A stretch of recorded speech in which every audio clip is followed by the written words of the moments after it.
सगळीकडे असा म्हटलं जातं की मुलात जन्म देणं आईचं पुनर्जन्म असतो. म्हणजे 9 महिने 9 दिवस 9 मिनिटं 9 सेकंद आई काय करतात आपल्या पोटात त्या बाळात वाढवतात आणि ज्यावेळेला मूल जन्म घेतात त्यावेळी असं म्हटलं जातं की तो आईचा पुनर्जन्म असता. पण काय काय एक बाजू आईची बाजू बरोबर आपण बापाची सुद्धा बाजू विसरली जाते. कारण त्या 9 महिन्यात सगळ्यात बाजूला बाप सुद्धा मानसिक दृष्ट्या बसलेलो असतात.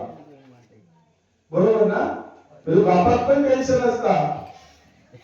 कधी पण रात्री पोटात दुखत झाला काय झाला डॉक्टरकडे घेऊन जावं लागतात आणि जोपर्यंत डिलिव्हरी होत नाही तोपर्यंत वडील सुद्धा टेन्शन मध्ये असतात. म्हणजे सगळे आपण त्यातून गेलो संकेत सुद्धा म्हणजे एकदा दोघांसाठी सुद्धा आई वडिलांसाठी त्यांच्यासाठी दोघांना टाळावून जाते आणि होणाऱ्या नंतर का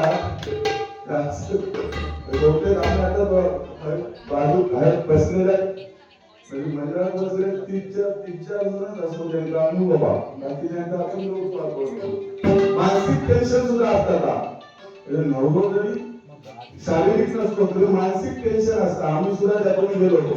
अक्षरशः झालं बेकार म्हणजे अशीच परिस्थिती झाली माझ्या काळात सुद्धा 3 दिवस हॉस्पिटलमध्ये होता. सगळ्यांना माहिती आहे हे होते सगळे.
रत्न लाभले गावकर